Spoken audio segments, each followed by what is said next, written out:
자, 우리 인사합시다. 은혜 받읍시다. 예, 하나님의 은혜가 오늘 이 밤에도 우리 가운데 충만하게 되기를 주의 이름으로 축복합니다. 자, 오늘도 말씀을 한번 외워보겠습니다. 우리의 기억을 떠올리면서 외웠던 말씀들을 또 한번 묵상하는 시간 되었으면 좋겠습니다. 중심 되신 그리스도, 고린도후서 5장 17절 말씀. 그런즉 누구든지 그리스도 안에 있으면 새로운 피조물이라. 이전 것은 지나갔으니 보라 새 것이 되었도다. 중심 되신 그리스도, 갈라디아서 2장 20절 말씀.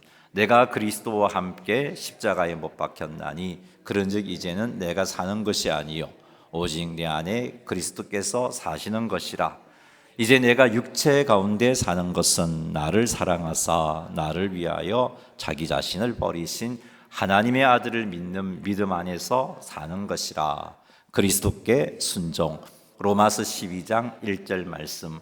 그러므로 형제들아 내가 하나님의 모든 자비하심으로 너희를 권하노니 너희 몸을 하나님이 기뻐하시는 거룩한 산 제물로 드리라. 이는 너희가 드릴 영적 예배니라. 그리스도께 순종. 요한복음 14장 21절 말씀. 나의 계명을 지키는 자라야 나를 사랑하는 자니 나를 사랑하는 자는 내 아버지께 사랑을 받을 것이요 나도 그를 사랑하여 그에게 나를 나타내리라. 말씀 디모데후서 3장 16절 말씀. 모든 성경은 하나님의 감동으로 된 것으로 교훈과 책망과 바르게 함과 의로 교육하기에 유익하니. 말씀 여호수아 1장 8절 말씀. 이 율법책을 내 입에서 떠나지 말게 하며 주야로 그것을 묵상하여 그 안에 기록된 대로 다 지켜 행하라. 그리하면 네가 평탄하게 될 것이며 내가 형통하리라.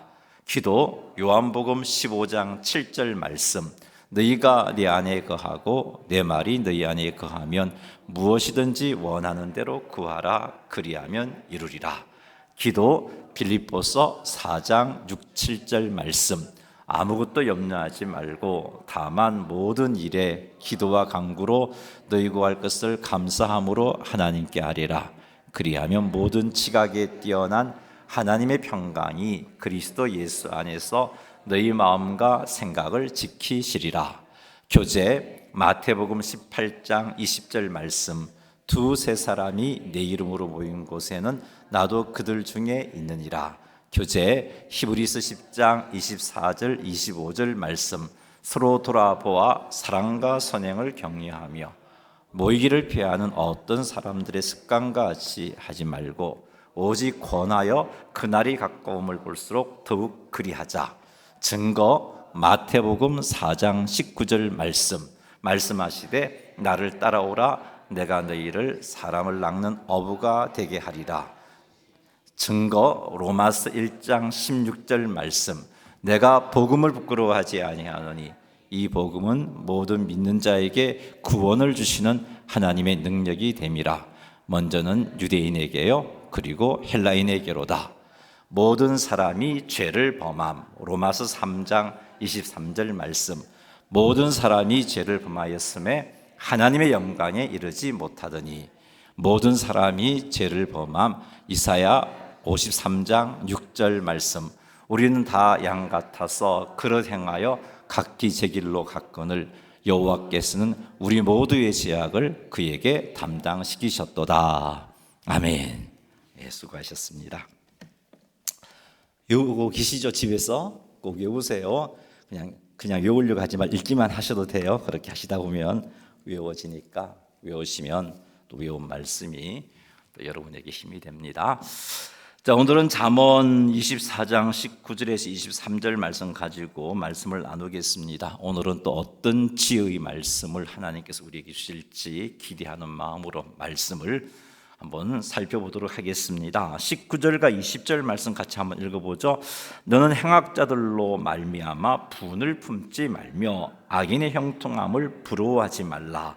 대저 행악자는 장래가 없겠고 악인의 등불은 꺼지리라. 아멘. 우리가 읽은 이 두 구절의 말씀은 악인들의 번영과 형통함을 바라보면서 불평하지도 말고 부러워하지도 말라는 권면의 말씀입니다.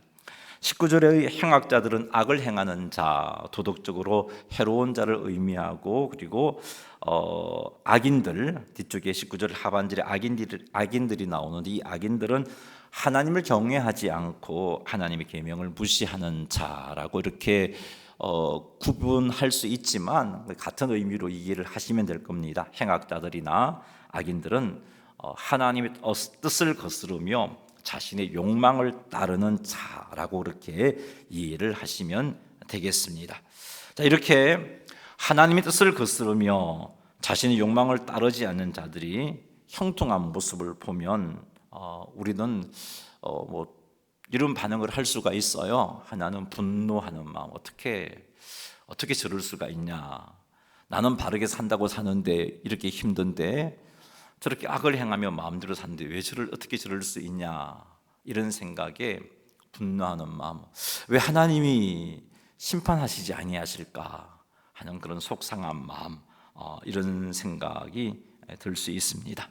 예를 든다면 직장 동료가 뇌물로 승진한 경우에 나는 참 열심히 일한다고 했는데 나는 승진하지 못하고 그 사람은 이렇게 승진하는 모습을 볼 때 또 속도 상하고 분노하는 마음이 생길 수가 있습니다. 온갖 불의를 행하는데 더 부유한 사람, 틀림없이 죄를 지었는데 요리조리 잘 빠져나가서 형통한 이들을 보면 분노하는 마음이 생깁니다. 악한 수단으로 부를 축적하는 사람들이 화려하고 풍요로운 삶을 사는 모습을 보면, 또 불의한 방법을 행하면서도 형통한 사람을 보면, 그렇게 또 인정받는 사람을 보면 또 한편으로 부러운 마음이 생길 수도 있습니다. 자, 그런데 잠언 24장 19절 말씀은 성도들에게 악인들로 말미암아 분노하지 말라라고 말씀하고 있습니다. 부러워하지도 말라라고 말씀하고 있습니다. 왜 악인들의 형통함에 대해서 분노하지 말고 부러워하지 말라고 하시는가, 그 이유를 20절에서 밝히고 있습니다. 20절 한번 다시 읽겠습니다. 대저 행악자는 장래가 없겠고 악인들의 등불은 꺼지리라. 자, 성경에서 대저는 히브리어 키를 번역한 거라 그랬죠. 히브리어 접속사 키는 왜냐하면이라는 그런 뜻을 가지고 있습니다. 그래서 대저 행악자는 장래가 없겠고 악인의 등불은 꺼지리라, 이 말은 행악자는 장래가 없고 악인들의 등불이 꺼지기 때문에, 그러니까 그들의 형통함을 부러워하지도 말고 그들의 형통함 때문에 분노하지도 말라라는 그런 말씀입니다. 장래가 없다는 말은 영원한 미래가 없다는 말입니다. 즉 하나님의 공의에 따른 심판을 받게 되어서 멸망하게 된다는 의미입니다. 이 땅에서 악인이 빛이 날 수 있겠지만 결국 그들은 영원한 형벌을 받게 된다는 겁니다. 그러니 현재의 형통함만 보고 분노하지도 말고 부러워하지 말라는 겁니다. 하나님은 공의의 하나님이니까 반드시 그것에 대해서 하나님이 개선하신다는 거죠. 등불이 꺼진다는 것은 영적인 사망, 지옥 형벌을 받는다는 의미입니다. 그러니 악인의 형통함 때문에 분노하지 말고 부러워하지 말라는 겁니다. 잠언 24장 19절 20절이 우리에게 주는 교훈은, 첫째, 하나님의 공의는 반드시 실현된다는 교훈을 주고 있습니다. 겉보기에는 악인이 잘되고 의인이 고난을 겪는 듯 보여도 하나님은 결코 그 악을 영원히 두시지 않고 심판하시는 분입니다. 그러니 악인의 형통함으로 인해 분노하지 말고 부러워하지도 마시기 바랍니다. 하나님은 반드시, 공의 하나님은 반드시 그 공의를 이루십니다. 두 번째, 성도는 세상의 기준을 따르지 않아야 한다는 겁니다. 악인의 성공과 번영을 부러워한다는 것은 성도가 세상 가치관에 영향을 받았다는 증거입니다. 성도는 성공과 번영을 세상의 기준으로 판단해서는 안 된다는 거죠. 성도는 하나님의 말씀을 기준으로 성공과 번영을 판단해야 하는 겁니다. 그러니 우리가 하나님의 기준으로 바라본다면 악인이 이 땅에 지금 현재 형통함 때문에 부러워할 이유도 없습니다. 그들의 결국은 하나님의 공의의 심판인 것을 알기 때문에 그런 거죠. 그래서 이 잠언 우리 읽었던 24장 19절 20절은 성도들로 하여금 세상의 기준에 따르지 않아야 한다는 그런 교훈을 주는 말씀이기도 합니다. 세 번째 교훈은 감정보다 믿음으로 반응하라는 교훈을 주고 있습니다. 세상의 불의에 대해서 분노하기보다는, 세상의 불의에 대해서 분노하는 것은 감정적으로 반응하는 거죠. 그러나 그렇게 하지 말고 하나님의 뜻과 하나님의 때를 신뢰하면서 인내하라는 겁니다. 이게 믿음으로 반응하는 겁니다. 분노하는 감정은 결국 우리들로 하여금 시험에 들게 만들고 결국은 죄를 짓게 만듭니다. 그래서 의로운 판단을 하지 못하게 만들어요. 그래서 분노하지 말라는 겁니다. 분노 대신에 하나님, 공의의 하나님을 신뢰하라는 겁니다. 하나님의 때, 하나님의 뜻을 신뢰하라는 거죠. 하나님의 때가 가장 선하신 때입니다. 그 때를 기다리며 신뢰하라는 겁니다. 하나님의 공의가 이루어지기를 기도하면서 그 때를 기다리는 것이 성도가 취할 자세지, 분노하는 것 성도가 취할 자세가 아니라고 말씀해주고 있습니다. 사랑하는 성도 여러분, 직장생활 하다 보면, 사회생활 하다 보면, 심지어 교회 안에서도 때로는 불의가 승리하는 것처럼 보일 때가 있습니다. 그때 여러분, 우리는 분노하기가 쉬워요. 근데 분노한다고 문제가 해결되는 것도 아니고요, 하나님께서 우리에게 보고 싶은 것은 그것 내게 맡기라는 겁니다. 하나님의 때를 믿고 하나님의 공의를 믿고 그리고 그 공의가 이루어지기를 하나님께 간구하면서 기다리라. 이것이 성도가 취할 자세이지, 분노하는 것 결코 하나님 앞에 옳은 모습 아닙니다. 이 땅에서의 번영이 전부가 아님도 명심하시기 바랍니다.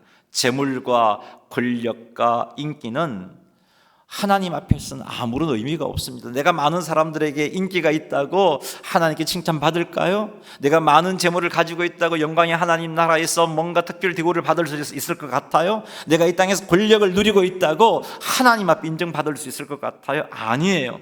이런 것을 누린다고 하나님께 인정받고 칭찬받는 것 아닙니다. 그러니 악인들이 많은 재물을 가지고 있고 권력을 누리고 있고 사람들의 인기를 받고 있다 할지라도, 사랑하는 성도 여러분, 영원의 관점에서 바라보십시오. 그것 보고 분노하지 말고 부러워하지도 말고 영원의 관점에서 하나님의 때를 믿고 하나님의 때를 기다리면서 하나님께 맡기며 그렇게 인내하는 가운데 살아가시기를 주님의 이름으로 축원합니다. 21절 22절 말씀 읽어보겠습니다. 내 아들아, 여호와와 왕을 경외하고 반역자와 더불어 사귀지 말라. 대저 그들의 재앙은 속히 임하리니 그 둘의 멸망을 누가 알랴. 아멘. 이 말씀은 성도들에게 하나님을 경외하고 그리고 하나님께서 세우신 세상의 질서에 대해서, 하나님께서 세우신 세상의 권위에 대해서 신앙적으로 순종하라는 말씀을, 그런 교훈을 주고 있습니다. 21절 말씀에 의하면 여호와와 왕을 경외하라고 말씀하고 있어요. 여기 경외한다는 것은 단순하게 두려움을 가지라는 그런 의미가 아닙니다. 존중하고 순종이 포함된 신실한 태도를 의미합니다. 21절 말씀은 하나님을 경외하는 것과 함께 하나님께서 세우신 권위에 대해서 순복할 것을 우리들에게 강조하여 도전해주고 있는 말씀입니다. 하나님을 경외하는 성도라면 마땅히 하나님께서 세우신 권위에 대해서도 순복합니다. 그 권위를 함부로 대할 수가 없습니다. 여러분, 우린 다윗을 잘 알고 있습니다. 다윗은요, 하나님이 세우신, 하나님이 기름 부으신 사울 왕에 대해서 함부로 하지 않았어요. 하나님을 경외했기 때문입니다. 하나님이 세우신, 하나님이 기름 부으신 왕이라는 이 사실 때문에, 하나님이 세우셨다면 폐하시는 이도 하나님이시고 사람이 폐할 수 없다는 것을 알았기에 함부로 대하지 않았습니다. 이것이 다윗에게 이런 행동이 나올 수 있었던 것이 하나님을 경외함이 있었기 때문입니다. 그러기에 하나님을 경외하는 성도라면 마땅히 하나님께서 세우신 권위에 대해서도 순복합니다. 왜냐하면 이것이 하나님의 뜻이고, 이렇게 하는 것이 하나님의 뜻이고 하나님의 말씀이라는 것을 알기 때문에, 경외한 자는, 하나님을 경외한 자는 하나님의 뜻에, 하나님의 말씀에 순종하는 삶을 살기 때문입니다. 로마서 13장 1절 말씀 같이 한번 읽어보도록 하겠습니다. 로마서 13장 1절 말씀입니다. 같이 읽겠습니다. 각 사람은 위에 있는 권세들에게 복종하라. 권세는 하나님으로부터 나지 않음이 없나니 모든 권세는 다 하나님께서 정하신 바라. 아멘. 위에 있는 권세들에게 복종하라고 말씀하고 있습니다. 왜요? 왜 복종하라고 하십니까? 그 권세는 하나님으로부터 나지 않은 것이 없기 때문이다. 다시 말해서 하나님의 뜻에 의해서 세워진 것이다. 그렇기 때문에 그 권세에 대해서 복종하라고 말씀하고 있습니다. 하나님을 경외하는 자라면 하나님의 뜻에 의해서 세워진 그 권위에 대해서 순종해야 합니다. 이렇게 하는 것이 하나님을 경외하는 것입니다. 21절 말씀을 보면 반역자와 더불어 사귀지 말라라고 말씀하고 있습니다. 여기서 반역자는 하나님의 권위에 반역하는 자와 하나님이 세우신 권위에 불복하는 자를 의미합니다. 하나님의 말씀은 이런 자들과 사귀지 말라라고 말씀하고 있습니다. 반역자와 사귀지 말라는 것은 하나님의 권위에 반역하고 하나님이 세우신 질서를 거부하는 자들의 가치관과 말을 따르지 말라는 것입니다. 이런 자들의 말과 이런 자들의 철학과 이런 자들의 주장에 동조하거나 그것을 무비판적으로 수용하지 말라는 겁니다. 그리고 하나님의 권위에 반역하고 하나님이 세우신 질서를 파괴하는 행동에 참여하거나 지지하지 말라는 겁니다. 뿐만 아니라 반역자들과 지속적인 교제를 유지하지 말라는 겁니다. 이들과의 교제를 한다는 것이 꼭 1대1로 만나야 교제를 하는 것이 아니라 요즘은 온라인을 통해서도 그들의 사고방식과 그들의 콘텐츠를 즐기는 것도 교제인 겁니다. 하나님에 대해서 하나님이 세우신 권위에 대해서 반역하는 이런 콘텐츠, 이런 사고방식과 교제하는 것 하지 말라라고 오늘 말씀을 통해서 우리에게 도전해 주고 있습니다. 그러니 사랑하는 성도 여러분, 하나님과 하나님이 세우신 권위를 부정하는 자들과 더불어 사귀는 사귐이 있다면, 우리에게 있다면 오늘 말씀 앞에 순종하여 그 사귐을 멈추시기 바랍니다. 왜 사귀지 말아야 하는가? 왜 하나님을 경외해야 하는가? 그 이유가 22절에 나와 있습니다. 22절 읽어보겠습니다. 대저 그들의 재앙은 속히 임하리니 그 둘의 멸망을 누가 알랴? 대저, 왜냐하면이라 그랬죠. 왜 우리가 하나님을 경외해야 하고 반역하는 자들과 사귀지 말아야 하는가? 그들의 재앙은 속히 임한다. 하나님께서 그들을 향하여 심판을 준비하시는데 그 심판이 더딘 게 아니라 하나님의 때에 속히 임할 것이고, 그 다음에 그 둘의 멸망을, 그 둘은 누구를 의미하냐면 하나님을 반역하는 자와 하나님이 세우신 권위에 반역하는 자, 그 둘의 멸망을 누가 알랴? 이 말은 그 하나님의 심판의 때와 심판의 강도와 심판의 방식을 우리는 알 수가 없어요. 그러나 너무너무 무서운 것이다라는 의미의 그런 의미를 강조하기 위해서 누가 알랴라고 그렇게 표현하고 있는 겁니다. 오늘 이 말씀이 성도인 우리들에게 주시는 교훈은 하나님과 세상의 정당한 권위를 경외하라는 겁니다. 기억하십시오. 하나님은 모든 권위의 궁극적인 근원이십니다. 그러니 사랑하는 성도 여러분, 하나님을 경외하는 동시에 하나님께서 세우신 질서와 권위도 존중하시기를 주의 이름으로 축원합니다. 두 번째 교훈은 성도는 하나님과 하나님이 세우신 질서를 깨뜨리는 자들과 사귀지 말아야 한다는 겁니다. 사귀지 말라고 말씀하셨잖아요. 그리고 세 번째 교훈은 하나님의 심판의 때와 방법과 강도를 우리는 알 수 없지만 그러나 분명히 속히 임한다는 것입니다. 사랑하는 성도 여러분, 하나님을 경외하는 만큼 하나님께서 세우신 질서와 권위에도 순복하시기 바랍니다.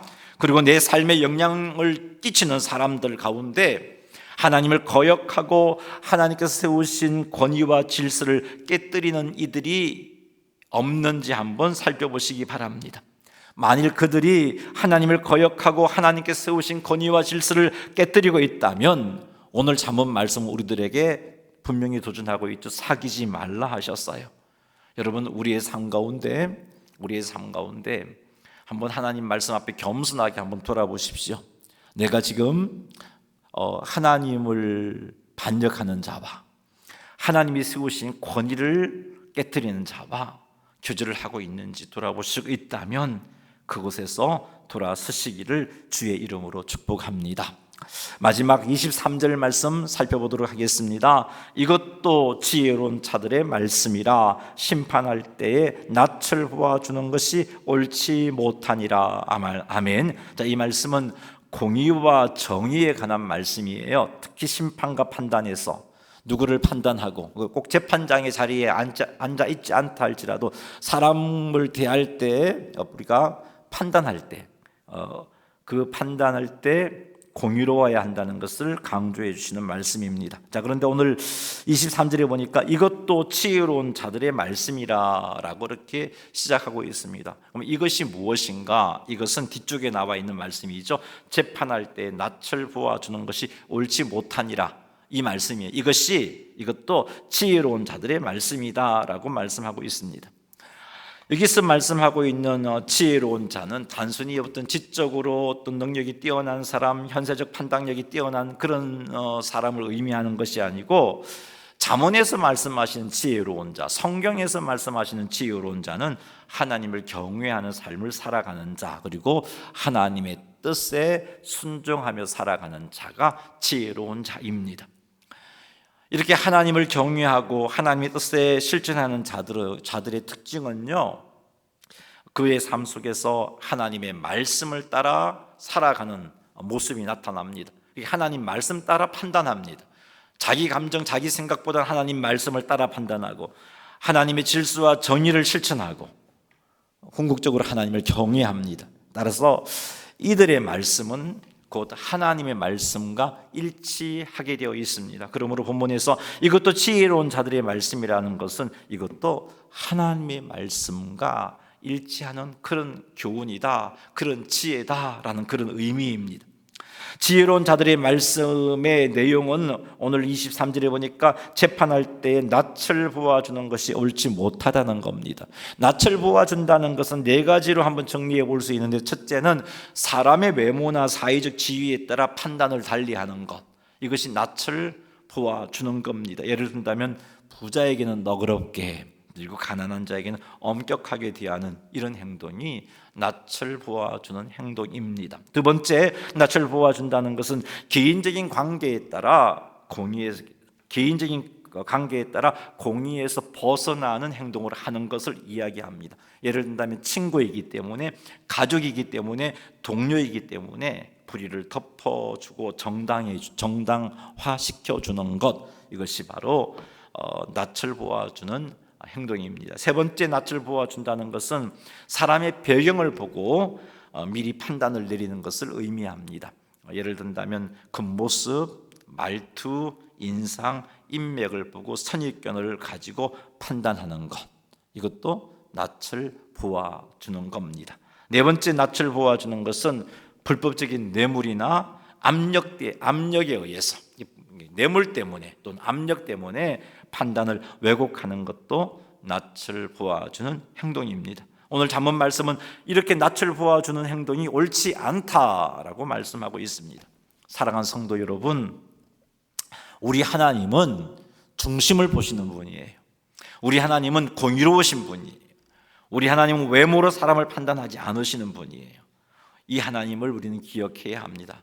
우리가 이런 하나님을 아버지라고 부르잖아요. 우리 아버지 하나님이 이런 분이라면 이런 하나님의 자녀인 우리들 역시 외모로 사람을 판단해서는 안 되는 것입니다. 하나님의 그 공의로운 모습을 본받아서 그렇게 공의롭게 사람을 대하는 모습이 있어야 되는 겁니다. 하나님께 지혜를 구하며 공의롭고 또 올바르게 판단할 수 있도록 그렇게 애쓰시는 성도님들이 되시기를 주의 이름으로 축복합니다. 여러분들이 누구를 만나든지 간에 그 사람에 대해서 그냥 눈에 보이는 대로 판단할 것이 아니라 하나님의 지혜를 구하고 정말 하나님께서 기뻐하시는 모습으로 그 사람을 판단하고 이해할 수 있는 그런 삶을 사시기를 바랍니다. 사람을 외모나 배경이나 권력 또는 관계에 따라 판단하는 것, 하나님의 공의로운 성품에 어긋난다는 것을 명심하십시오. 사람을 외모나 배경, 권력과 관계에 따라 판단하지 않도록 우리는 삼가 조심해야 하겠습니다. 특히 힘없고 또 연약한 사람들을 대할 때 여러분 더 조심하십시오. 함부로 대하기 쉬운 게 우리들입니다. 더 조심하시고 그들에게 말을 한마디 할 때 더 조심하시고 그들의 어떤 행동에 대해서 판단할 때 더 조심하시기 바랍니다. 이렇게 하여서 판단에 있어서 하나님의 자녀다운 모습을 갖추어 하나님의 자녀답게 하나님을 닮아가고 하나님께 영광 돌려드리시는 성도님들이 다 되시기를 주의 이름으로 축복합니다. 말씀을 맺습니다. 악인의 형통함 때문에 분노하지 마십시오. 그리고 부러워하지도 마십시오. 세상 기준에 휩쓸리지 마십시오. 하나님의 공의와 하나님의 때를 믿고 기다리시기 바랍니다. 하나님을 경외하며 그리고 하나님이 세우신 질서에 순종하십시오. 마지막으로 사람을 외모로 판단하지 말고 하나님의 공의를 쫓아 판단할 수 있는 우리 모두가 되기를 주님의 이름으로 축원합니다.